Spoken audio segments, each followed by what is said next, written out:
नमस्कार दोस्तों, गर्गी क्लासेस पर आपका स्वागत है। डेट आज की 29 अक्टूबर 2021।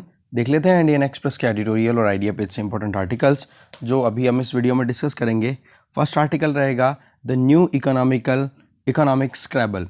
इस आर्टिकल में जानेंगे कि ऐसे क्या चीज़ें हैं जिसकी वजह से आज इंडिया एक राइजिंग इकोनॉमीज़ में अगर देखा जाए तो बहुत ही अच्छा परफॉर्म करता हुआ दिखाई दे रहा है। जानेंगे इस मुद्दे को पूरा डिटेल में। दूसरा जो आर्टिकल हम देखेंगे वो रहेगा शेयरिंग द ग्रीन बर्डन, कि इंडिया को क्यों अपना नेट ज़ीरो कार्बन कमिटमेंट है वो फिक्स कर लेना चाहिए 2047 को। जानेंगे इस मुद्दे को पूरा डिटेल में। और तीसरा आर्टिकल रहेगा a new paradigm for water.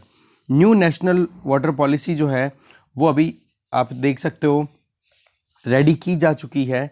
तो उस पॉलिसी के क्या क्या फीचर्स हैं उनको यहाँ पर बताया जा रहा है राइटर के द्वारा। जानेंगे तो ये तीन आर्टिकल्स है, तीनों को आप डिटेल में देखते हैं। फर्स्ट आर्टिकल है द न्यू इकोनॉमिक स्क्रैबल। देखो, गेम ऑफ स्क्रैबल आपको पता होगा, जिसमें वो लेटर्स होते हैं अलग अलग डिजिट्स में, अलग अलग स्क्वायर्स में पड़े रहते हैं, फिर उनको आप सेट करके और फिर वर्ड्स तैयार करते हो। सेम चीज़ यहाँ पे बताई जा रही है कि किस तरीके से कि इंडिया में भी तीन ऐसे वर्ड्स या फिर बहुत सारे वेराइटीज़ हमारे यहाँ पर अवेलेबल है। चाहे यंगस्टर्स की बात करो, स्टार्टअप्स की बात करो, पुश की बात करो, पॉलिसीज़ की बात करो, जिसकी वजह से आज नए नए वर्ड्स बनते चले जा रहे हैं और इंडिया की डिक्शनरी में एक एक्सटेंशन बढ़ता चला जा रहा है। तो आर्टिकल को लिखा गया है मनीष सबरवाल और राजीव मंत्री के द्वारा। देखो, राइटर्स का ये कहना है, स्टार्टअप इकोसिस्टम की बात करें तो आज इंडिया में हर एक दिन या हर 2 से 5 दिन के अंदर अंदर हमारे यहाँ पर एक यूनिकॉर्न कंपनी निकल के आती है। दैट मीन्स हर एक ऐसी कंपनी बनती है जिसमें आप देख सकते हो उनकी जो कैपिटल वैल्यूएशन है वो $1 बिलियन से भी ज़्यादा हो जाए। ठीक है, अब इसके लिए उनकी चाहे साइज़ हो, कंपनी की वैल्यूएशन हो, या फिर फॉरेन इंटरेस्ट हो, या ग्रोथ की बात करो, ये लगातार राइज होता चला जा रहा है। तो सवाल ये आता है इसके पीछे की वजह क्या है, क्यों ऐसा कुछ हो रहा है कि इतना राइज देखने को मिल रहा है। हर कोई एंटरप्रेन्योर बनने की इच्छा रख रहा है और एंटरप्रेन्योर जो हैं वो अपने स्टार्टअप्स को सक्सेसफुली कंडक्ट करने में भी प्रॉब्लम का सामना मिनिमम कर रहे हैं। तो इसका पॉइंट यहाँ पर है, एक तो जियो, एक यूपीआई और एक जीएसटी।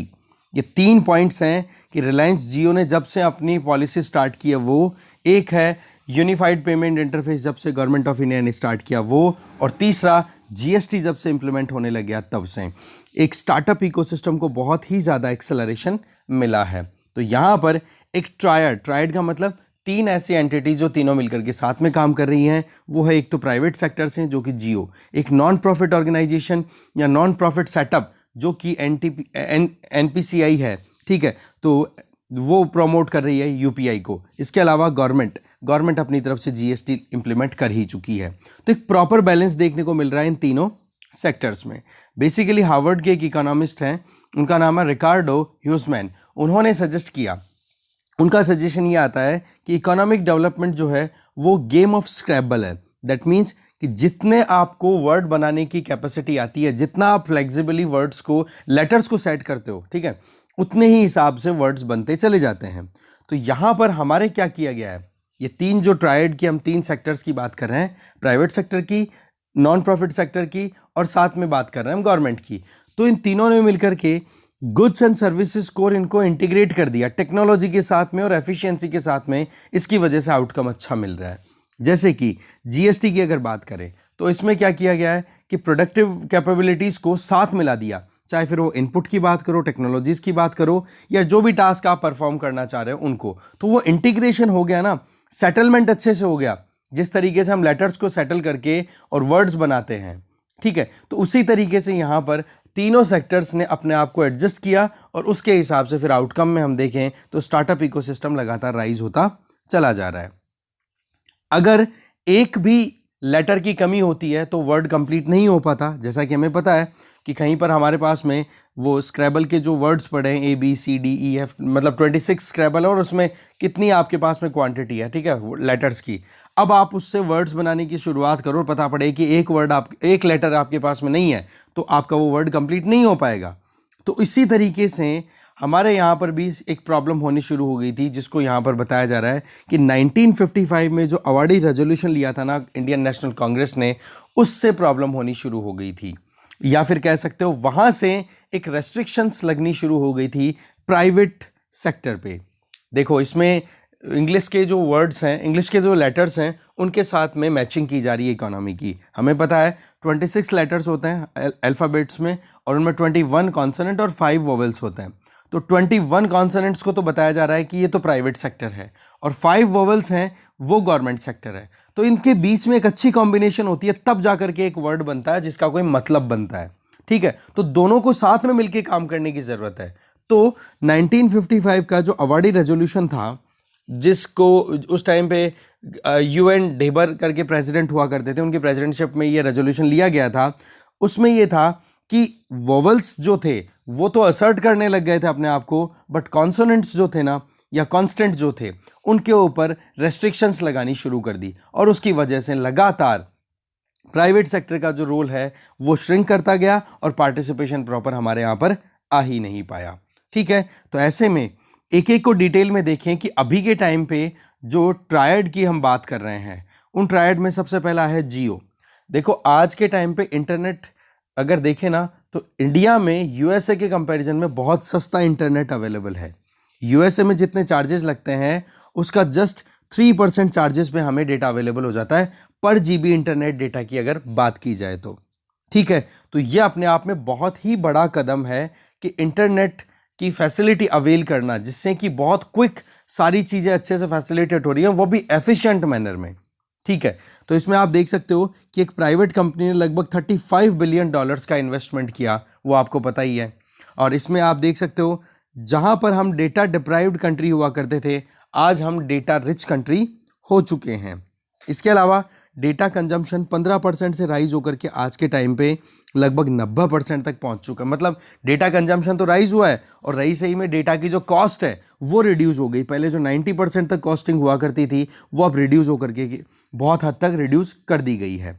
इसके अलावा आप देख सकते हो कि कंज्यूमर्स के बेस है वो लगातार बढ़ता चला जा रहा है, स्मार्टफोन्स का पेनिट्रेशन है वो लगातार बढ़ता चला जा रहा है।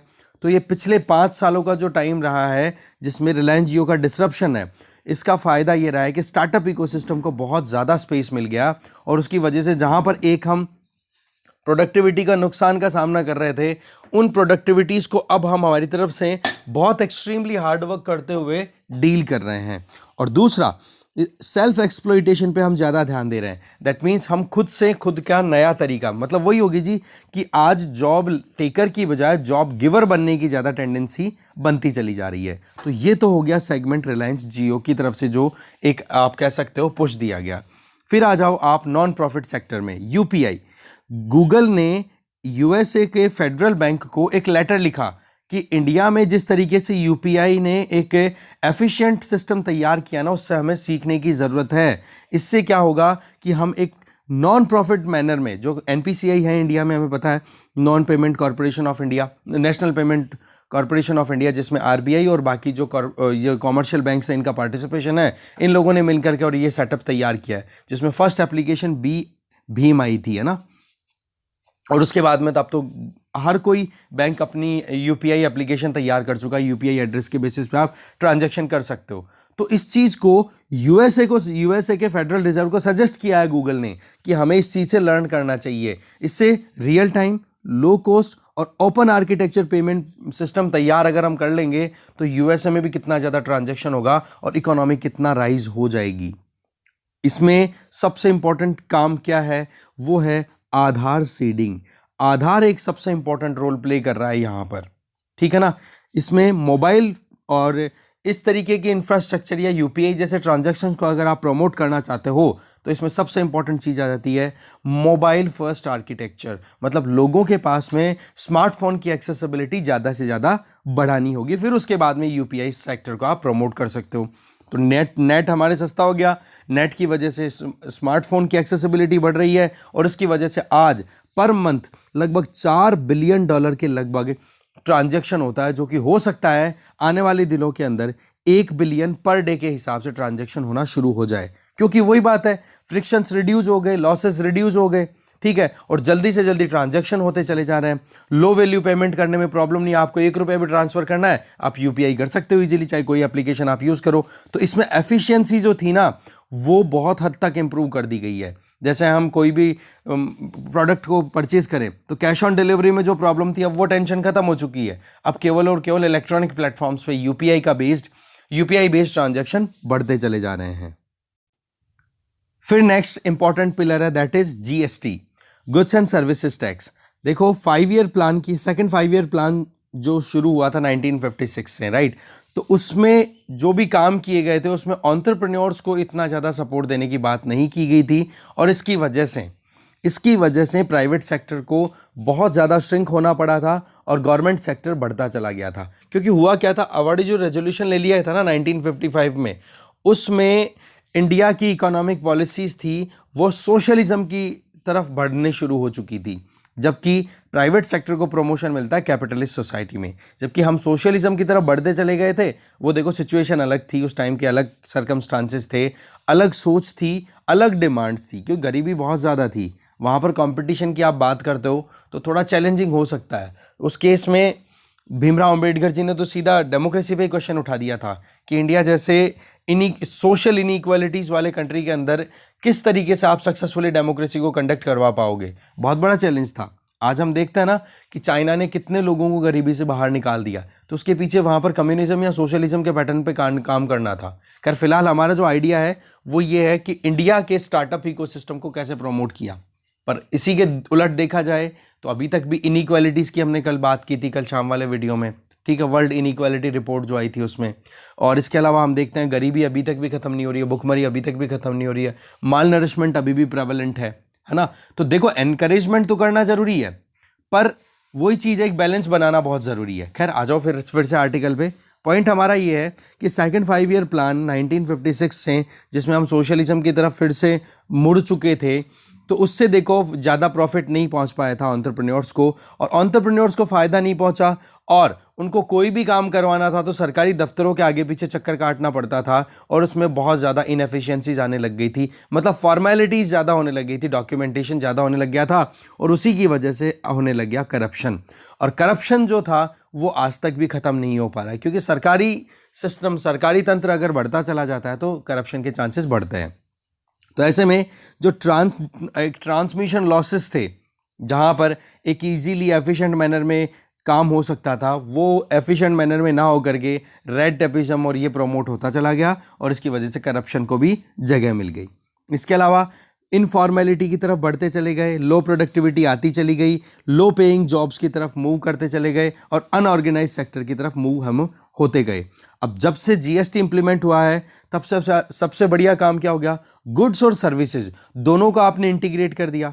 अब किसी को कोई भी सर्विसेज एक्सेस करनी है और उसके पास में जीएसटी नंबर अवेलेबल है तो वो इनपुट टैक्स क्रेडिट का फायदा उठा सकता है। सिमिलरली अगर किसी को सर्विस वाले को कोई गुड परचेज करना है तो वो भी जीएसटी नंबर का फायदा उठा सकता है इनपुट टैक्स क्रेडिट लेकर के। तो ओवरऑल क्या हो गया है कि हमारे यहाँ पर बहुत ही ज़्यादा कंड्यूसिव एनवायरनमेंट अभी बना हुआ है। तो ऐसे में जीएसटी के इंप्लीमेंट होने से भी एक प्रोडक्टिविटी फैक्टर है वो राइज होता चला जा रहा है, और एंटरप्रेन्योर्स जो हैं वो भी अपनी एंटरप्राइजेस को एक्सपेंड करने में अब डरते नहीं हैं। ठीक है, आज अगर देखा जाए तो जितना पहले आईटी ये जो इनडायरेक्ट टैक्स की जो रजिस्ट्रेशन थी उससे जस्ट डबल रजिस्ट्रेशन हो चुके हैं जीएसटी के अंडर में, क्योंकि जीएसटी नंबर किसी के पास नहीं है ना, तो उनको फिर इनपुट टैक्स क्रेडिट के बेसिस पे बेनिफिट्स नहीं मिल रहे हैं, तो बेनिफिट लेने के लिए सबको रजिस्ट्रेशन कराना ज़रूरी हो रहा है। ठीक है, इसके अलावा आप देख सकते हो 1 बिलियन प्लस वैल्यूएशन की जिन कंपनीज को, जो अनलिस्टेड कंपनीज हैं या फिर जिनको हम यूनिकॉर्न कंपनीज बोल देते हैं, तो उनमें हमें क्रेडिट देना चाहिए कुछ इंपॉर्टेंट इंडिविजुअल्स को जिन्होंने बहुत अपनी तरफ से पुश किया है। अभी रिसेंटली देखो, जैसे इनिशियल पब्लिक ऑफरिंग्स की बात करें, ठीक है, तो इसमें चाहे अलग अलग स्टार्टअप्स की बात करो, न्याका की बात कर लो, नियाका बात कर लो, पेटीएम, जोमेटो, पॉलिसी बाजार, ये ऐसी एंटिटीज़ हैं जिन्होंने आईपीओज इतने बड़े बड़े लॉन्च किए हैं जितना कि कोई एक्सपेक्ट नहीं कर सकता था कि इंडिया में भी इतने बड़े बड़े स्टार्टअप्स इस तरीके से अपने तरफ इन्वेस्टमेंट को अट्रैक्ट करेंगे। आज स्टार्टअप इकोसिस्टम इंडिया का अगर देखिए तो उसकी टोटल वैल्यूएशन निकाली जाए ना तो $315 बिलियन का है, जो कि 2025 आते आते $1 ट्रिलियन का हो जाएगा। तो इस चीज़ में ये तीनों सिस्टम्स का काम करना बहुत ही ज़्यादा इंपॉर्टेंट यहाँ पे कंसिडर किया जा रहा है राइटर्स के द्वारा। इसके अलावा देखा जाए तो 2 लाख करोड़ रुपए के जो फंड्स हैं वो राइज लगातार किए जा रहे हैं। 2021-21 की बात है ये तो, और बाकी तो ऐसे में high quality young human capital है वो लगातार अपने काम को एक्सपेंड कर रहा है। वो अब वेज एम्प्लॉय नहीं होना चाहता, वो अब जॉब क्रिएटर है। दैट मीन्स स्टार्टअप्स बढ़ रहे हैं, लोगों को रोजगार बना के दिए जा रहे हैं। ठीक है, तो ऐसे में ये जो डिबेट है ना, सवाल ये आता है कि भाई हिस्ट्री जो है वो सोशल साइंस है कि लिटरेचर है? हिस्ट्री जो है वो सोशल साइंस है कि लिटरेचर है? तो कार्ल मार्क्स या फिर जो सोशलिस्टिक पैटर्न पे जो लोग दिमाग लगाते हैं, जो लोग फेवर करते हैं, उनका तो ये कहना होता है राइटर्स के अकॉर्डिंग कि जी सर्कमस्टांसेस और जो सिचुएशन है वो लोगों को बनाती है। ठीक है, सर्कमस्टांसेस या सिचुएशन है वो लोगों को बनाती है। कार्ल मार्क्स या जो भी सोशलिस्टिक पैटर्न पे सोचते हैं वो कि हिस्ट्री एक सोशल साइंस है ना, हिस्ट्री एक सोशल साइंस है, वो तो ये कहेंगे कि सर्कमस्टांसेस लोगों को बनाती है। जबकि लिटरेचर है वो ये कहती है कि लोग जो होते हैं वो हिस्ट्री को बनाते हैं। तो इन दोनों में बहुत चेंज है। तो इस टाइम पर हमारा जो आइडिया है, हमारे मिक्स्ड इकोनॉमी है। टिल्ट हमारा 1990 के बाद में 1991 जब से हमने न्यू इकोनॉमिक पॉलिसी अडॉप्ट की, एलपीजी पॉलिसी, ठीक है, तब से हम कैपिटलिस्ट बिहेवियर पे चल रहे हैं। सरकार अपने आप को मिनिमम रोल में लेके आ रही है, केवल फैसिलिटेट कर रही है, केवल एक सपोर्टर का काम कर रही है, बाकी लीड काम करने के लिए आप देख सकते हो प्राइवेट सेक्टर को पुश किया जा रहा है। तो ऐसे में इंडिया 75 साल का अभी चल रहा है। तो उस केस में हमें 3 लोगों को तो बोले ज़्यादा थैंक यू बोलना चाहिए। एक तो मुकेश अंबानी को, एक नंदन नीलेकनी को। नंदन नीलेकनी आपको पता आधार बेस्ड काम किया, मुकेश अंबानी जियो, और नरेंद्र मोदी को इसलिए क्योंकि प्रधानमंत्री हैं, इनके टाइम पे ये सारे काम होते चले जा रहे हैं। तो पॉइंट ये है कि इंग्लिश में 26 लेटर्स होते हैं, 21 कॉन्सोनेंट्स हैं, 5 वोवेल्स हैं। अगर वोवेल सरकारी है और कॉन्सोनेंट प्राइवेट है तो ये मिलकर के कितने अच्छे अच्छे सुंदर सुंदर वर्ड्स बना सकते हैं। तो 1947 के बाद में जितनी भी इकोनॉमिक पॉलिसीज हमने अडॉप्ट की है उसमें अभी तक देखा जाए तो करंट अगर सिचुएशन को कंसिडर किया जाए तो 6.3 करोड़ एंटरप्राइजेज हमारे यहाँ पर काम कर रही हैं। 23,000 से ज़्यादा बड़ी कंपनियां इंपॉर्टेंटली काम कर रही हैं, जिनका पेड अप कैपिटल ज़्यादा भी नहीं तो कम से कम 10 करोड़ रुपए तो है। ऐसे 23,000 कंपनियां हैं इंडिया में। तो ऐसे में जो कोई भी प्रॉब्लम पहले थी उन सिचुएशन से देखा जाए और अभी जो बोली जाए कि घर वापसी का एक जो मुद्दा है वो कैसे, एयर इंडिया को टेक ओवर कर लिया था, वही सोशलिस्टिक पैटर्न के चलते टाटा से इनसे टेक ओवर किया गया था। अब फिर से इसका प्राइवेटाइजेशन कर दिया गया है। तो अभी गवर्नमेंट ने अपनी तरफ से अपने जो वोवेल्स है ना उनको सही जगह पे सेट करने की शुरुआत कर दी है और इसका रिजल्ट क्या होगा, बहुत ही अच्छे वर्ड्स हमें देखने को मिलेंगे। ठीक है, फिर आगे बता रहे हैं कि डेंग जियाओपिंग में चाइना ने जो नया पैटर्न शुरू किया था, सोशलिस्टिक पैटर्न की बजाय थोड़ा सा कैपिटलिज्म की तरफ चाइना बढ़ा था, ठीक है ना, तो उस चीज से अब शी जिनपिंग यू टर्न ले रहा है तो उससे फायदा इंडिया को बहुत मिलेगा। लगातार हमारे यहाँ पर जो एक इम्बैलेंस बन रहा था ना कि प्राइवेट हो गया, नॉन प्रॉफिट सिस्टम हो गया, गवर्नमेंट प्लेयर्स के बीच में सही सेटअप नहीं था, अब वो सही सेटअप हो रहा है ना। तो इन तीनों पिस्टन का जो चैम्बर क्रिएट हो गया, इन तीनों सिलेंडर्स का हमें यूज करना चाहिए हमारी इकोनॉमी को बूस्ट करने के लिए, और वही चीज अभी हो रही है। और चाइना से भी अभी देखो ये जो काम हो रहा है ना, अभी शी जिनपिंग यू टर्न ले रहे हैं डेंग जियाओपिंग से, इसके बारे में हमने पहले बहुत डिस्कशन कर लिया, तो बोले इसका भी बहुत बेनिफिट मिलने वाला है इंडिया को। ठीक है, तो ऐसे में गांधी जी का जो एक नोशन था डेमोक्रेसी के लिए वो ये कि कमजोर से कमजोर को भी एक इक्वल अपॉर्चुनिटी मिलनी चाहिए जिससे कि वो भी स्ट्रांग हो सके। और इक्वल अपॉर्चुनिटी का मतलब कि स्ट्रांगेस्ट इंडिविजुअल को जितनी अपॉर्चुनिटी मिले उतनी ही वीकेस्ट इंडिविजुअल को भी अपॉर्चुनिटी मिले, उसको डेमोक्रेसी बोला जाएगा। ठीक है, तो ऐसे में अभी जैसे जैसे अब छोटे छोटे एंटरप्रेन्योर्स अपने लेवल पे काम कर रहे हैं तो वो एक्सपेंशन लगातार बढ़ेगा। तो इंडिया का बेटर स्क्रैबल है ना वो अब शुरू हो चुका है। दैट मीन्स इंडिया के पास में कॉन्सोनेंट्स भी अवेलेबल हैं और साथ में वोवेल्स भी अवेलेबल हैं। अपने हिसाब से अब लेटर्स को फिक्स करो और वर्ड्स बनाते जाओ और आगे बढ़ते जाओ। तो समझ गए होंगे इकोनॉमी के लिए ये सारा कंपैरिजन किया है, लिटरेचर, हिस्ट्री, सोशल साइंस, हाँ, और जो बेसिक इंग्लिश है उसके साथ में। ओके, आगे चलते हैं। नेक्स्ट आर्टिकल है new paradigm for water. Article को यहाँ पर लिखा गया है मिहिर शाह। देखो, नवंबर 2019 की बात है जब मिनिस्ट्री ऑफ जल शक्ति ने एक कमेटी कॉन्स्टिट्यूट की थी जिसका टारगेट ये था कि अलग अलग स्टेक होल्डर एक्सपर्ट्स से अपने ओपिनियन ले, जिससे कि एक ड्राफ्ट तैयार किया जा सके न्यू नेशनल वाटर पॉलिसी के लिए। ठीक है, अब नेशनल वाटर पॉलिसी बनाने की जरूरत क्यों है वो आपको पता ही है। एक तरफ तो डिमांड साइड में राइज देखने को मिल रहा है, तो दूसरी तरफ सप्लाई साइड में कंस्ट्रेंट्स आ रहे हैं। अगर पानी का हम सप्लाई और डिमांड की बात करें तो उसको एक बैलेंस में लाना बहुत ज़्यादा ज़रूरी है। तो इंडिपेंडेंट एक्सपर्ट्स की एक कमेटी बनाई और उस कमेटी का ये था कि उनको अलग अलग रिकमेंडेशंस लेनी थी। तो लगभग आप मान के चलो 1 साल से ज़्यादा पीरियड हो चुका है और 124 से ज़्यादा उनके पास में सबमिशंस आए हैं। State government, central government, academicians, कुछ प्रैक्टिशनर्स, उन्होंने बताया कि किस तरीके से हम पॉलिसी फॉर्मुलेट कर सकते हैं जिससे कि इंडिया में वाटर क्राइसिस को मैनेज किया जा सकता है। तो ऐसे में जो नेशनल वाटर पॉलिसी है उस पे वो जो है कंसेंसस बेस, मतलब सर्वसहमति बेसिस पे ये एक डॉक्यूमेंट तैयार किया जा रहा है, जिसमें कि वाइड रेंजिंग डेलिब्रेशन पे फोकस किया गया है। मतलब अलग अलग जो इंपॉर्टेंट स्टेक होल्डर हैं, की स्टेक होल्डर्स हैं, उनके साथ में पूरा डिस्कशन किया गया है। फिर उसके बाद में फॉर्मुलेट किया जा रहा है, ड्राफ्ट तैयार किया गया है इस वाटर पॉलिसी का। पॉलिसी में देखो अलग अलग सेक्टर को अलग अलग तरीके से रिकॉग्नाइज किया है। सबसे पहली चीज देखो, सप्लाई और डिमांड, ये 2 पावर फोर्सेस होते हैं मेनली, इन्हीं के बेसिस पे हमेशा किसी भी सिस्टम को हम मैनेज होते हुए देख सकते हैं। तो सप्लाई तो देखो लगातार राइज करने की हमें डिमांड करनी, मतलब इंक्रीज करनी ही पड़ेगी। क्यों? क्योंकि प्रॉब्लम क्या है, क्योंकि डिमांड अगर बढ़ती चली जाएगी तो सप्लाई तो राइज होगी ही। ठीक है, सप्लाई तो राइज करनी ही पड़ेगी, नहीं करेंगे तो क्राइसिस आ जाता है जबरदस्त वाला।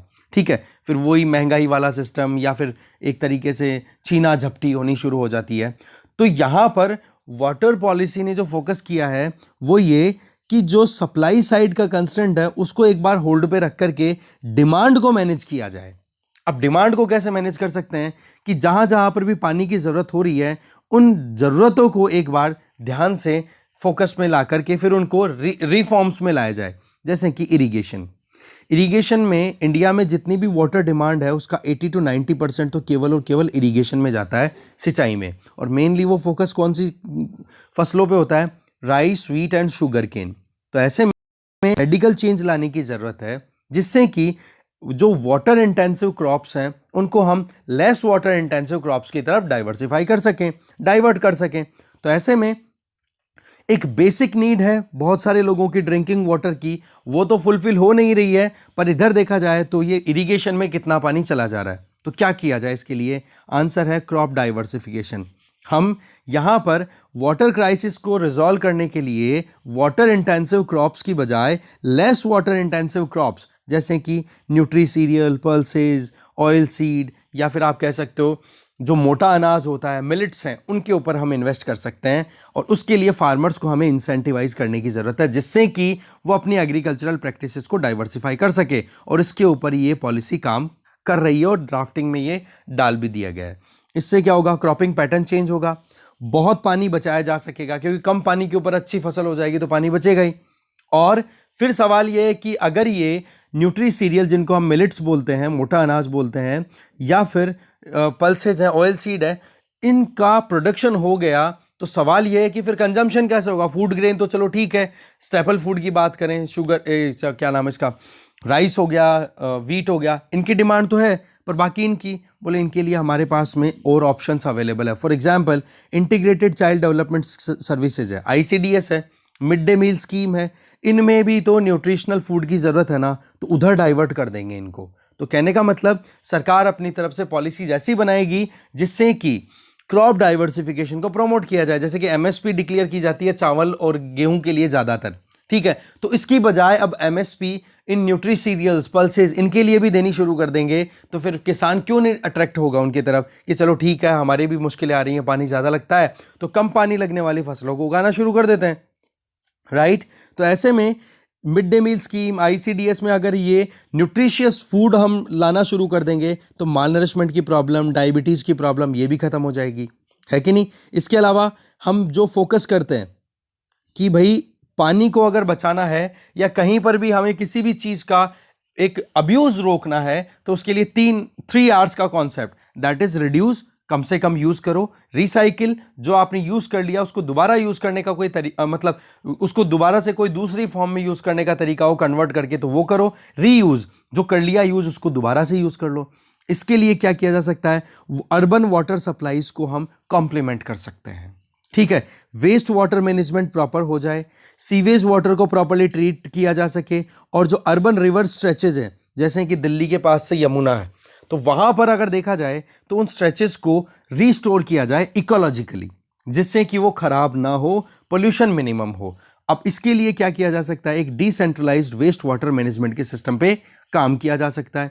अच्छा, अब बात यह है कि ये जो पानी है जिसको हम रिसाइकिल कर रहे हैं, जो ऑलरेडी पॉल्यूटेड था, तो उसको हम यूज करें तो ड्रिंकिंग में तो यूज करने लायक रहेगा नहीं, और रहेगा भी तो लोग जल्दी से यूज नहीं करेंगे। तो उस केस में क्या है, नॉन पोर्टेबल वाटर यूसेज हैं। फॉर एग्जाम्पल फ्लश करते हैं, जैसे टॉयलेट्स में हम यूज करते हैं, फायर प्रोटेक्शन हो गया, साधनों को, व्हीकल्स को धोने की बात है, वहां पर उस पानी को यूज किया जा सकता है। तो ऐसे में ट्रीटेड वेस्ट वाटर का यूज हुआ कि नहीं, तो ये पॉइंट आ गया।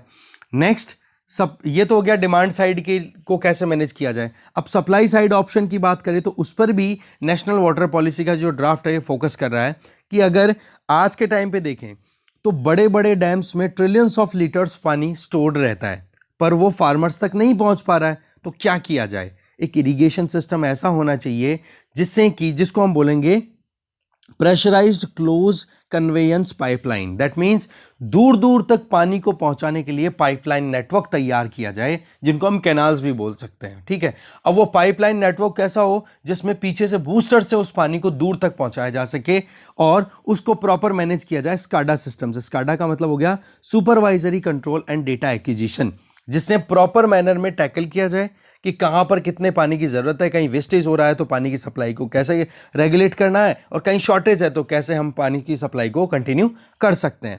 तो ऐसे में एक तो स्काडा सिस्टम हो गया, एक प्रेशराइज्ड क्लोज कन्वेयंस पाइपलाइन हो गई, और इसके अलावा प्रेशराइज्ड माइक्रो इरिगेशन, जो ड्रिप इरिगेशन है, स्प्रिंकलर सिस्टम है, उसको हम प्रमोट कर सकते हैं, और उसी के ऊपर नेशनल वाटर पॉलिसी है वो फोकस कर रही है। इसके अलावा सप्लाई साइड की बात करें तो नेचर बेस्ड सॉल्यूशंस पे ज्यादा फोकस किया जा रहा है, जैसे कि कहीं पर भी रिवर्स अपने आसपास का पानी इकट्ठा कर करके फिर एक बड़ी रिवर बनती है, तो उस एरिया को रिजुविनेट होने दिया जाए, मतलब वहां पर ज्यादा कम से कम ह्यूमन इंटरवेंशन हो, ये फोकस किया जाएगा। इसके अलावा इकोसिस्टम सर्विसेज, अब आप मुझे कमेंट बॉक्स में बताओगे इकोसिस्टम सर्विसेज कौन कौन सी होती हैं, क्योंकि इस पे यूपीएससी प्रीलिम्स में एक बार क्वेश्चन आया हुआ है। इकोसिस्टम जैसे कि रिक्रिएशन, हम घूमने फिरने भी जाते हैं, हमें फ्रेश एयर भी अवेलेबल है, फ्रूट्स, वेजिटेबल, कंज्यूमेबल आइटम्स वो अवेल कराते हैं। तो आप मुझे बताओगे कमेंट बॉक्स में कि इकोसिस्टम सर्विसेज कौन कौन सी होती हैं। ये शंकर आईएएस की बुक में आपको ईजिली मिल जाएगा और इस पर क्वेश्चन बना हुआ है। ठीक है, इसके अलावा ब्लू ग्रीन इंफ्रास्ट्रक्चर पे फोकस किया जाएगा, रेन गार्डन्स बनाए जाएंगे, स्वेल्स, मतलब बात ये हो गई जी कि बारिश अगर आ रही है, पानी कहीं पे है, तो उसको नेचुरली रिफाइन करने का सिस्टम बना दो। मान लो ये रिवर इधर फ्लो हो रही है, इधर से पानी गिरा और बीच में एक स्ट्रेच बना दिया हमने वेटलैंड का इस तरीके से कि वहां पर घास भी है, कंक्रीट भी है, तो वो मटेरियल जो है ना, पॉल्यूटेंट मटेरियल या फिर जो कंक्रीट है पानी में, वो नीचे सेटल यहाँ पे हो जाएगा और फिर बाद में यहाँ पर रिवर में केवल पानी जा करके गिरेगा। ठीक है, तो इस तरीके से बायो रिमेडिएशन करना कि कोई भी खराबी हो रही है तो वहां पर केमिकल्स का या कोई और तरीके से यूज ना करके बायोलॉजिकली जो हमारे पास में ऑप्शंस अवेलेबल है उन्हीं का यूज करके और खराब पानी को सही कर दिया जा सकता है। इसके अलावा अर्बन पार्क्स डेवलप किए जाएं, परमिएबल पेवमेंट्स इस तरीके का तैयार करना चाहिए रास्ते, जिससे कि पानी इजीली अपने डेस्टिनेशन तक पहुंच सके, चाहे वो परकोलेट होकर के ग्राउंड वाटर में कन्वर्ट हो या आसपास में जो रिवर्स जा रही है वहां तक चली जाए।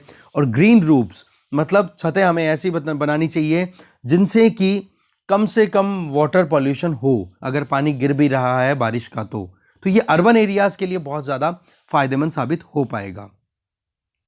इसके आगे नेशनल वाटर पॉलिसी जो है वो हाईएस्ट प्रायोरिटी दे रही है sustainable and equitable management of ground water. Sustainable का मतलब हो गया कि कंटिन्यूअस मैनर में पानी का मैनेजमेंट हो, और इक्विटेबल का मतलब हो गया कि हर एक एरिया में, चाहे वो राजस्थान हो, चाहे केरला हो, चाहे हरियाणा हो, चाहे हिमाचल प्रदेश हो, या फिर कोई गांव का एरिया हो या फिर शहरी एरिया हो, हर जगह पे इक्वल मैनेजमेंट, मतलब सही तरीके से वहां की जरूरतों के हिसाब से ग्राउंड वाटर मैनेजमेंट किया जाए। वो कैसे हो सकता है, इसमें पार्टिसिपेशन लिया जाए कम्युनिटी का। वो कैसे, हर एक कम्युनिटी, हर एक विलेज, हर एक कॉलोनी वाले को ये पता होना चाहिए कि आपके नीचे जो ग्राउंड वाटर आप एक्सप्लॉइट कर रहे हो ना, वो एक बड़ा चैम्बर है जिसको वाटर एक्वीफर बोलते हैं, ग्राउंड वाटर एक्वीफर बोलते हैं, और इसकी ये बॉर्डर है कि इसमें 3 से 4 कॉलोनीज पूरी आ जाती हैं। तो आपका ये जो टैंकर है पानी का नीचे, एक्वीफर जिसको बोल रहे हैं, इसकी एक पर्टिकुलर स्टोरेज कैपेसिटी है। अब इस पानी को तुम वेस्ट करोगे तो पानी जल्दी खत्म हो जाएगा, और इस पानी को तुम सेव करोगे, कंजर्व करोगे, तो तुम्हारे फ्यूचर जनरेशन सेफ रह पाएंगी। तो ऐसे में यूजर फ्रेंडली मैनर में लोगों को अवेयर किया जाए, ज्योग्राफी जियोलॉजी के बारे में बता करके, और फिर बाद में आप आराम से काम कर सकते हो, और सस्टेनेबल मैनर में ग्राउंड वाटर को मैनेज किया जा सकता है, और कम्युनिटी पार्टिसिपेशन भी आ जाएगा। बहुत ही इनोवेटिव चीज है ये। इसके अलावा सिंस इमेमोरियल, जब से हम जानते हैं हमारी कल्चर को, तब से हमारा नदियों के साथ में जो रिश्ता रहा है ना, वो श्रद्धा पूर्वक रहा है, रिवरेंशियल रहा है। दैट मीन्स हमने हमेशा पूजा है उनको। पर आज की परिस्थिति में केवल और केवल एक ही चीज पे ध्यान देते हैं कि भाई कौन सी चीज हमें पैसा बना करके दे रही है। तो रिवर्स को भी हमने उसी तरीके से देख लिया, और हमारा ट्रीटमेंट रह गया क्या, इंस्ट्रूमेंटलिस्ट। पहले क्या था, रिवरेंशियल, श्रद्धा पूर्वक देखते थे। तभी तो हमारी कल्चर के अंदर है, इसी तरीके से तो गंगा माता, यमुना माता, रिवर्स को माता क्यों बोला गया था, इसीलिए तो बोला गया था ना कि वो फर्टिलिटी का साइन है, और माँ क्या होती है, फर्टिलिटी का साइन। तो ऐसे में इकोनॉमिकल या इंस्ट्रूमेंटलिस्ट व्यू रखने की वजह से टेरिबल डिग्रेडेशन हो चुका है। लगातार इकोनॉमिक रोल में देखते हुए नदियों का हाल खराब कर दिया है। तो जरूरत क्या है कि उनके आसपास के एरिया को रीस्टोर किया जाए, रीवेजिटेशन किया जाए। क्योंकि हमें पता है तराई एरिया में जब से अंग्रेजों का राज हुआ, फिर उसके बाद में पार्टीशन के बाद में रीसेटलमेंट करने की बात आई मजबूरन, क्योंकि माइग्रेशन हुआ था, पाकिस्तान से नॉन मुस्लिम्स आए और इंडिया से मुस्लिम्स को माइग्रेट करके जाना पड़ा था। तो हमारे यहाँ पर जो नॉन मुस्लिम्स आए थे उनको सेटल भी तो करना पड़ा। अब सेटलमेंट के लिए क्या किया गया, जो तराई एरिया के अंदर बहुत ज़्यादा हमारे फॉरेस्ट वेजिटेशन एरिया था, उसको काट करके वहाँ पर सेटल किया गया। तो हमें रीवेजिटेट करना पड़ेगा रिवर कैचमेंट एरिया को। दूसरा, ग्राउंड वाटर एक्सट्रैक्शन को मिनिमम करना होगा रिवर वाले एरिया में। क्यों? क्योंकि रिवर जो है वो फ्लो कब होती है, पानी कब रहता है अपर एरिया में, जब हमारे यहाँ पर रिवर के नीचे का जो ग्राउंड वाटर है वो एक सैचुरेशन लेवल तक होगा। नहीं तो क्या होगा, अगर ग्राउंड वाटर एक्सप्लॉइट करते जाओगे तो पानी की कमी, तो पानी जो रिवर का है वो भी क्या हो जाएगा, नीचे परकोलेट होकर के ग्राउंड वाटर को कॉम्पनसेट करने की कोशिश करता रहता है। तो ऐसे में sand mining, ground water exploitation, इन चीज़ों को हमें रोकने की ज़रूरत है, इनको रेगुलेट करने की ज़रूरत है। तब जाकर के रिवर्स का जो एक अधिकार है ना कि भाई वो प्रॉपर एक बिना पोल्यूशन के फ्लो हो, और अल्टीमेटली जाकर के मीएंडर्स बनाए, बहुत सुंदर पिक्चरेस्क गॉर्जेस क्रिएट करें, और फिर जाकर के ओशन या सी के साथ मीट करें, तो वो चीज़ें लानी ज़रूरी है। तो इसके लिए एक इसी पॉलिसी के तहत नेशनल वाटर पॉलिसी जिसका ड्राफ्ट तैयार है, उसी में एक ड्राफ्ट तैयार है राइट ऑफ रिवर्स एक्ट। इनको भी अधिकार देने की बात की जा रही है। वैसे तो हमें पता है उत्तराखंड हाईकोर्ट ने गंगा और यमुना को लिविंग एंटिटी कंसिडर किया था जी, कि भाई आप इनके भी ह्यूमन राइट्स हैं, इनको आप वायलेट नहीं कर सकते हो। वैसे तो न्यूजीलैंड ने किया था सबसे पहले, अपने रिवर को लिविंग एंटिटी कंसिडर किया था। अब आप मुझे कमेंट बॉक्स में बताओगे उस रिवर का नाम क्या था, ढूंढ करके, है ना। न्यूजीलैंड ने सबसे पहले एक रिवर को एक लिविंग एंटिटी कंसिडर किया था, और उसी लाइन के ऊपर हमारे यहाँ पर भी उत्तराखंड हाईकोर्ट ने गंगा यमुना को भी लिविंग एंटिटी बोल दिया था, कि बोले ये भी लिविंग एंटिटीज हैं, इनके अंदर भी लाइफ है। ठीक है, तो आप मुझे वो न्यूजीलैंड वाली रिवर का नाम जरूर बताओगे, मुझे नाम याद नहीं आ रहा इसलिए पूछ रहा हूं मैं आपसे। ओके, और सब लोग देखना, कमेंट जरूर करना प्लीज, ठीक है। और अगर कमेंट नहीं करना तो खुद तो देख लो कम से कम। तो ऐसे में न्यू वाटर पॉलिसी है, वाटर क्वालिटी पर भी ध्यान दे रही है। ये बड़ा इंपॉर्टेंट आर्टिकल, इसको डिटेल में जानना जरूरी है, क्योंकि पॉलिसीज के बारे में ड्राफ्ट है ना, ये आपको प्लस, और अब यहां पर हम प्लस प्लस देख रहे हैं, अब 1-2 दिन में माइनस और आर्टिकल आ जाएगा एक और। ठीक है, बैलेंस हो गया, बस अपने पास में इतना ही कंटेंट चाहिए, ज्यादा माथापच्ची नहीं। कॉन्सेप्ट समझो, प्लस पॉइंट हो, नेगेटिव पॉइंट हो, और खुद के सजेशंस हो, बस हो गया अपना काम। इतना ही चाहिए मेंस में, आपको ज्यादा कोई रॉकेट साइंस नहीं चाहिए। आपके पास में शब्द कितने हैं, उन शब्दों को सेटल करने का तरीका अगर आपको आता है ना, तो आप मेंस में इजीली गो थ्रू कर लोगे, कोई प्रॉब्लम नहीं आने वाली है, मतलब आराम से आप निकल जाओगे वहां से। ठीक है, खैर आ जाऊं मुद्दे पे फिर से।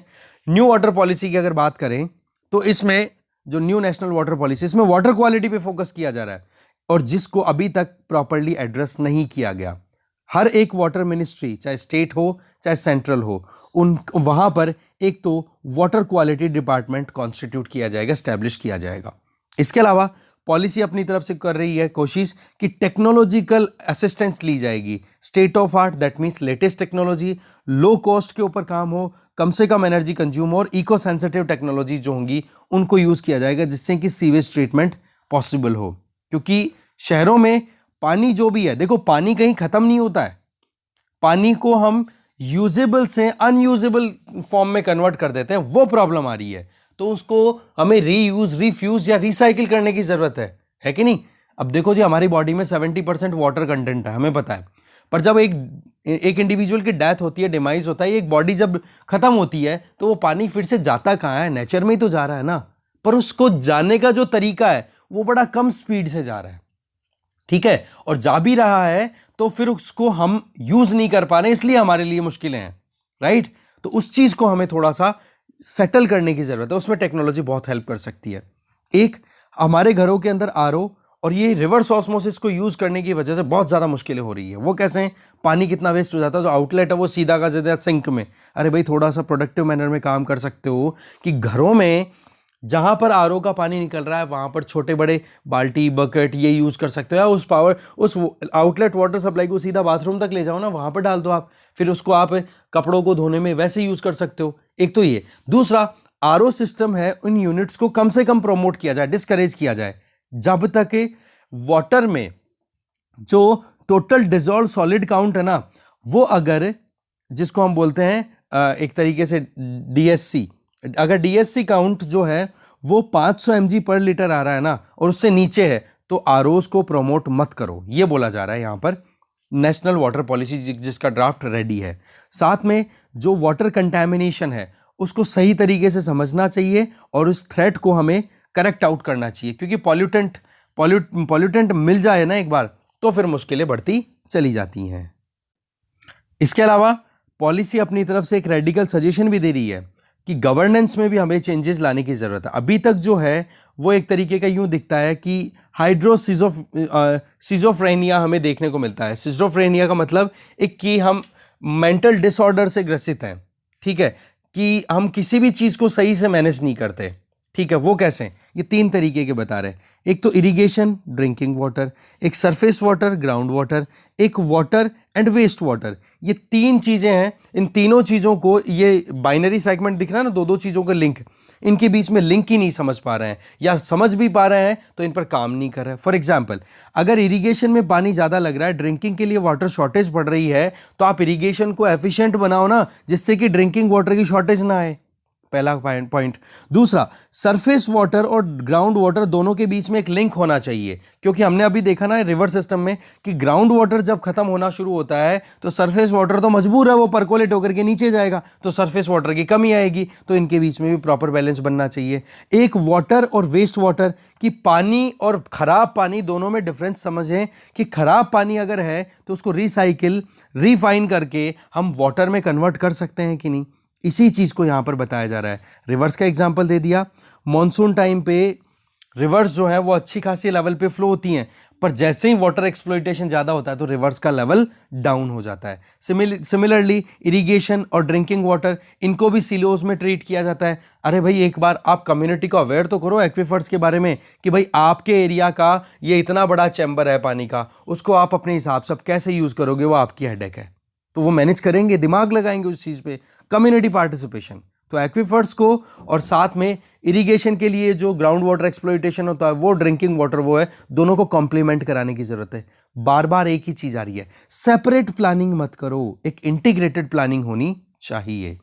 नेशनल वाटर पॉलिसी जिसका ड्राफ्ट हम बात कर रहे हैं, ये एक, आप कैसे, इसमें सजेशन ये भी है कि multi disciplinary, multi stakeholder national water commission establish किया जाए, जिसमें कि स्टेट गवर्नमेंट, सेंट्रल गवर्नमेंट और एक्सपर्ट्स, जो कि इंजीनियरिंग से, सिविल इंजीनियर हो, हाइड्रोलॉजी के एक्सपर्ट हो, हाइड्रोजियोलॉजी के एक्सपर्ट हो, उनको साथ में मिला करके काम किया जाए, जिससे कि प्रॉब्लम नहीं आए। क्योंकि एक्सपर्ट्स जो हैं वो अपना ओपिनियन देते हैं, उसके बेसिस पे अगर कोई भी काम किया जाता है तो उसका आउटकम, चांसेस रहते हैं कि अच्छे से अच्छा मिलेगा। तो एक मल्टी डिसिप्लिनरी टीम, एक ट्रांस डिसिप्लिनरी अप्रोच, मतलब वो इस सिलोज में मत रहो भाई, सेपरेट आइडियाज पे काम मत करो, इंटीग्रेटेड मैनर में काम करने की जरूरत है। चीजें सेपरेट नहीं है, चीजें इंटीग्रेटेड है, बहुत असर पड़ता है इन चीजों का।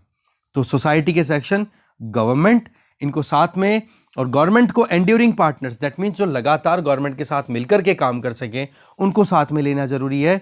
और तब जाकर के ये जो नेशनल वाटर कमीशन है ये काम कर पाएगा। इनके एक तो नेशनल वाटर कमीशन तो सेंट्रल गवर्नमेंट के पास में, और स्टेट्स में भी इनके काउंटर पार्ट स्टैब्लिश किए जा सके। तो ऐसे में इंडिजिनस लोग जिनके पास में हमारे पास अवेलेबल, जैसे ट्रेडिशनल वाटर सिस्टम्स है, ठीक है, उनको यूज करना, उनके लिए प्रमोशन देना, वाटर हार्वेस्टिंग को प्रमोट करना। और ये जो वाटर पॉलिसी का पूरा डॉक्यूमेंट है, इसमें अगर देखा जाए तो हमारे पास में वाटर मैनेजमेंट की बहुत सारी हिस्ट्री भी अवेलेबल है, जो कि हमारे पुराने पूर्वज लोगों के पास में, मतलब हमारे जो एल्डर्स हैं उनके पास में इसका एक्सपीरियंस अवेलेबल है। उसको इंटीग्रेट करके वाटर सिस्टम को हम मैनेज कर सकते हैं। तो ये है पूरा मुद्दा, सारी चीज़ें हमने डिटेल में समझी। बेसिकली जो मिस्टर मेहर है, ये अभी इस कमेटी के चेयरमैन इन्होंने चेयर किया उस कमेटी को जिसने नेशनल वाटर पॉलिसी का ड्राफ्ट तैयार किया है। और ये सेटअप कब हुई थी कमेटी? मिनिस्ट्री ऑफ जल शक्ति के द्वारा 2019 में, ठीक है। तो इसलिए इन्होंने अपनी तरफ से पूरे प्लस पॉइंट दे दिए हैं। अब कमियां क्या क्या हैं वो देखेंगे, कोई ना कोई एक दो आर्टिकल हमें मिल ही जाएंगे। चलते हैं आगे। लास्ट आर्टिकल है शेयरिंग द ग्रीन बर्डन। देखो अजय शंकर जी के द्वारा लिखा हुआ आर्टिकल है। हमें पता है COP26 मीटिंग हो रही है UNFCCC की, और इसकी शुरुआत UNFCCC ये इस्टेब्लिश कब हो गया था? 1992 रियो समिट, अर्थ समिट जो हो गया था उसमें। देखो आप एक्सप्लेन पेज जरूर फॉलो किया करो, क्योंकि एक चीज़ मैंने अच्छे से नोटिस की है, मैं जब से मैंने पढ़ाई की है तो एक चीज़ अच्छे से नोटिस की है कि एक न्यूज़पेपर को रिलीजियसली अगर आप फॉलो करोगे तो फैक्चुअल डिटेल्स भी उसकी मिलती है और उसी के ऊपर ओपिनियन आते हैं फिर उस न्यूज़पेपर में। तो ये चीज़ें होना ज़रूरी है। अगर आप केवल एडिटोरियल देख रहे हो, न्यूज़ वाला नहीं देखते हो, तो आपके लिए मुश्किलें क्यों होगी? क्योंकि फैक्चुअल डिटेल्स आपके पास में अवेलेबल नहीं है। और आज की जैसे मान लो कि मैं रात को अगर न्यूज़पेपर दे रहा हूँ आपको, तो वो डिटेल्स के ऊपर आपको नेक्स्ट डे का एडिटोरियल आपको डेफिनेटली एक दो टॉपिक्स पे मिल ही जाता है। तो उस केस में आप न्यूज़ वाले सेक्शन को जरूर फॉलो करो, और फॉलो नहीं करते हो खुद से पढ़ते हो, दैट्स वो भी ठीक है, उसमें भी कोई प्रॉब्लम नहीं है। खैर आ जाओ फिर से। 1992 में UNFCCC United nation framework convention on climate change, और उसमें इंडिया भी डेवलपिंग कंट्रीज़ का लीडर था। और उसमें ये था कि जी देखो, क्लाइमेट जस्टिस और इक्विटी तो प्रमोट होनी चाहिए। ऐसा नहीं होना चाहिए कि किसी एक देश के साथ में ज़्यादा नुकसान हो रहा है, डेवलप्ड कंट्रीज़ ने पूरा फ़ायदा उठा लिया पूरे एनवायरनमेंट का, और अब वो कहते हैं कि एनवायरनमेंट को प्रोटेक्ट करने के लिए डेवलपिंग कंट्रीज़ भी साथ में दें। तो ऐसे में एक होता है ना कि एक कॉमन बट इक्वली डिस्ट्रीब्यूटेड जो टारगेट्स हैं उन पर काम करने की ज़रूरत है। दैट मीन्स टारगेट तो सबका एक ही है कि क्लाइमेट चेंज को हमें रोकना है, पर फिर भी हमें सबके लिए सोच समझ करके काम करना हो, क्योंकि डेवलप्ड कंट्रीज़ ने अपना प्रोग्रेस ज़्यादा इंश्योर की है ना, तो उनके ऊपर रिस्पॉन्सिबिलिटी ज़्यादा होनी चाहिए। और डेवलपिंग कंट्रीज़ या फिर जो लीस्ट डेवलप्ड कंट्रीज़ हैं उनको थोड़ा कम जिम्मेदारी देने की ज़रूरत है, जिसको हम बोलते हैं कॉमन बट डिफरेंशिएटेड रिस्पॉन्सिबिलिटी। अब सवाल यह है कि 1992 का रियो समिट हुआ, फिर उसके बाद में क्योटो समिट होता है। क्योटो समिट में टारगेट्स फिक्स किए जाते हैं कि एमिशन को कंट्रोल किया जाएगा, पर डेवलप्ड कंट्रीज में केवल जर्मनी को छोड़ दो बाकी किसी भी कंट्री ने अच्छा परफॉर्म नहीं किया था क्योटो प्रोटोकॉल को फॉलो करने में। और USA तो ऐसा कंट्री है जिसने अभी तक कोई प्रॉपरली काम ही नहीं किया। ये तो बराक ओबामा का आना हुआ और 2015 में Paris climate change agreement sign हुआ, जिसमें कि नेशनली डिटरमाइंड कंट्रीब्यूशन जो था, NDCs थे, वो साइन हो गए, जिसमें ये था कि हर एक कंट्री अपने हिसाब से वॉलंटरीली टारगेट फिक्स कर ले और कितना एमिशन को रिड्यूस करेगा उसके हिसाब से काम करे। पर उसके बाद में डोनाल्ड ट्रंप का आना हो जाता है। डोनाल्ड ट्रंप ने रिवोक कर दिया और ये कहा कि इंडिया और चाइना अगर एमिशन को राइज कर सकते हैं तो USA के ऊपर लगाम क्यों, और बोले क्लाइमेट चेंज जैसी कोई प्रॉब्लम नहीं है। फिर बाद में अब जो बाइडन का आना होता है और जो बाइडन ने फिर से अपने जो इलेक्शन कैंपेन में एक ही चीज़ बोली थी कि हम फिर से जो क्लाइमेट चेंज से रिलेटेड एग्रीमेंट्स हैं उनको हम ज्वाइन करेंगे। ठीक है, अब UNFCCC की 26th कॉन्फ्रेंस ऑफ पार्टीज़ की मीटिंग ग्लासगो में हो रही है। तो बहुत सारे चैलेंजेस हैं। सबसे बड़ा चैलेंज तो यही है कि अभी तक एक कंसेंसस ही नहीं बन पा रही है कि पेरिस क्लाइमेट चेंज एग्रीमेंट 2015 को हम इम्प्लीमेंट कैसे करें। दूसरा, जो अभी इलेक्ट्रिसिटी शॉर्टेज की हमने बात की, चाइना में, इंडिया में, हमारे यहाँ पर कितनी प्रॉब्लम थी। हमारे यहाँ पर अभी तक भी मोर देन 50% इलेक्ट्रिसिटी प्रोडक्शन जो है वो फॉसिल फ्यूल बेस्ड है, कोल बेस्ड है। है ना। तो उस चीज़ को डाइवर्सिफाई करना एक बहुत बड़ा चैलेंज है। चाइना ने भी अपनी तरफ से कमिटमेंट लेना बंद कर दिया है, क्योंकि वहाँ पर भी कोल क्राइसिस के चलते मतलब बिजली एकदम से बंद हो चुकी थी। तो अभी बहुत ज़्यादा क्राइसिस, बहुत ज़्यादा सिचुएशन कॉम्प्लेक्स बनती चली जा रही है। वैसे तो हमें पता है कि international intergovernmental panel on climate change, international intergovernmental है ये, ठीक है। आईपीसीसी की रिपोर्ट तो बार बार कह रही है कि जी आप जिस तरीके से काम कर रहे हो उस तरीके से तो 1.5 degree centigrade temperature pre industrial era के कंपैरिजन में जल्दी से जल्दी राइज हो जाएगा आने वाले 10-15 सालों के अंदर अंदर ही। और 2 डिग्री सेंटीग्रेड का जो टारगेट लिया हुआ है पेरिस क्लाइमेट चेंज एग्रीमेंट का कि 2 डिग्री सेंटीग्रेड से ऊपर ज़्यादा टेम्परेचर नहीं जाने देंगे, तो वो भी बहुत दूर है। ये अपने आप में अभी के कदम देखे जाए ना, उनसे तो बहुत कम है। तो सवाल यह है कि इन चीज़ों को ध्यान में रखते हुए अलग अलग कंट्रीज में अलग अलग एक्टिविस्ट, क्लाइमेट एक्टिविस्ट रोड पे उतर चुके हैं और प्रेशर बन गया है डेवलप्ड कंट्रीज में, जिनमें यूके और फ्रांस ने तो देखो अपनी तरफ से एनेक्टमेंट भी कर दिया है कुछ एक्ट्स का कि जी हम कार्बन जीरो मतलब नेट कार्बन जीरो कंट्री बन जाएंगे 2050 आते आते। यूएसए ने भी बोल दिया कि हम 2050 आते आते हो जाएंगे। और हमने अभी भी देखा ना रिसेंटली सऊदी अरब ने बोल दिया कि 2060 आते आते हो जाएंगे। चाइना ने भी 2060 का कमिटमेंट लिया हुआ है। तो पॉइंट क्या है कि हर एक कंट्री ने अपनी अपनी तरफ से या तो अपने कमिटमेंट्स के बेसिस पे या फिर जनता के दबाव में आकर के अपने प्लान तैयार कर लिए हैं कि कब हम कार्बन न्यूट्रल बन जाएंगे। ठीक है, अभी अगर देखा जाए तो एडवांस इकोनॉमीज ने तो ये कहना शुरू कर दिया कि 2030 के बाद में हम एमिशन को बिल्कुल कट करना शुरू कर देंगे 2030 से 2035 के बीच में। अब सवाल ये आता है कि इसमें क्या क्या चीज़ों की ज़रूरत है। सबसे इंपॉर्टेंट रोल आ जाता है टेक्नोलॉजिकल इनोवेशन। अब देखो डेवलपिंग कंट्रीज़ के पास में टेक्नोलॉजी नहीं अवेलेबल है तो रिस्पॉन्सिबिलिटी किसकी होती है फिर? ये जिम्मेदारी होगी डेवलप्ड कंट्रीज़ की कि वो या तो इकोनॉमिकली सपोर्ट करे या फिर जो टेक्नोलॉजी उनके पास में अवेलेबल है वो टेक्नोलॉजी उनको ट्रांसफर करे। अब सवाल ये आता है डेवलप्ड कंट्रीज जब टेक्नोलॉजी ट्रांसफर करने के लिए जाते हैं तो वहाँ पर प्रॉब्लम आ जाती है कि वहाँ पर जो कंपनीज रिसर्च एंड डेवलपमेंट में पैसा लगाती है तो वो कहती है कि भाई हमारे पास में इंटेलेक्चुअल प्रॉपर्टी राइट्स हैं तो हम ट्रांसफर नहीं होने देंगे टेक्नोलॉजीज को। तो एक तो ये एक, और दूसरा जो $100 बिलियन का सपोर्ट देने की बात की गई थी डेवलप्ड कंट्रीज के द्वारा डेवलपिंग कंट्रीज को, वो भी अभी तक प्रॉपर्ली इंप्लीमेंट नहीं किया जा रहा है। तो ऐसे में बहुत ज्यादा मुश्किलें बढ़ती चली जा रही है। तो इंडिया के लिए क्या ऑप्शन है? देखो इंडिया के लिए ऑप्शन एक तो राइटर ये बोलना चाह रहे हैं कि नेट जीरो हमने अभी तक फिक्स नहीं किया है, पर एक बार इकोनॉमी और इकोलॉजी को हमें बैलेंस में ला करके फिर काम करने की ज़रूरत है। इसके अलावा इसके लिए हमारे पास में ग्रीन हाइड्रोजन के कुछ सेगमेंट्स हैं जिससे इंडिया अपने आप को बूस्ट कर सकता है। इसके अलावा जो मोटर व्हीकल्स हैं इन कंपनीज को अपनी तरफ से प्रमोशन लेने की ज़रूरत है, अपनी तरफ से एक कहते हैं ना कि शुरुआत करने की ज़रूरत है कि हम इलेक्ट्रिक व्हीकल्स को ज़्यादा से ज़्यादा प्रोड्यूस करेंगे।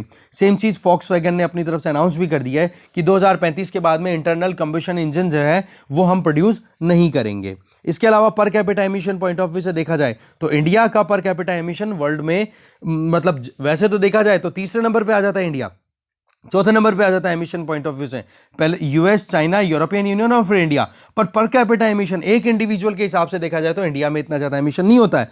पर हम डेवलपिंग से डेवलप्ड कंट्रीज़ की तरफ बढ़ रहे हैं, डेवलप्ड कैटेगरी की तरफ बढ़ रहे हैं, तो इसका मतलब एनर्जी एफिशिएंसी तो हमें लानी पड़ेगी। तो इसके लिए राइटर एक चीज़ बोल रहे हैं कि जी आज अगर हम fossil fuel based energy system को प्रमोट करेंगे तो आने वाले टाइम पर जो डेवलप्ड कंट्रीज के सामने आज परिस्थितियां बनी हुई है कि फॉसिल फ्यूल बेस्ड वो डेवलप्ड बन गए, अब उनको अपने इंफ्रास्ट्रक्चर को चेंज करना पड़ रहा है। तो इंडिया अपनी ट्रेजेक्ट्री को ही ऐसा बना लेना कि हम रिन्यूएबल एनर्जी बेसिस पे ही हम प्रोग्रेस इंश्योर करें। मतलब पहले फॉसिल फ्यूल पे जाओगे फिर आप यू टर्न लेकर के रिन्यूएबल की तरफ आओगे, तो इसकी बजाय आप रिन्यूएबल एनर्जी पे ही डिपेंडेंट रहो ना पहले ही, जिससे कि ज़्यादा से ज़्यादा प्रमोशन हो। ये तो हमारे प्राइम मिनिस्टर्स की एक कह सकते हैं ना फॉरवर्ड लुकिंग टेंडेंसी रही है, जिससे कि प्रधानमंत्री मनमोहन सिंह जी ने नेशनल सोलर मिशन 2010 में लॉन्च किया था, जिसका टारगेट ये था कि 2020 से 22 के अंदर आते आते हम 20,000 मेगावाट सोलर कैपेसिटी प्रोड्यूस कर लेंगे, डेवलप कर लेंगे। और नरेंद्र मोदी जी ने इसको और एक्सपेंड किया, जिसमें हमारा टारगेट है कि 2030 आते आते 450 गीगावाट की रिन्यूएबल एनर्जी की कैपेसिटी डेवलप कर लेंगे। तो क्यों नहीं हम अभी से फॉसिल फ्यूल की बजाय रिन्यूएबल एनर्जी पे डिपेंडेंट हमारी इकोनॉमी को प्रोग्रेस करवाए, जिससे कि हमें बाद में यू टर्न ना लेना पड़े, जैसे कि अब डेवलप्ड कंट्रीज को लेना पड़ रहा है।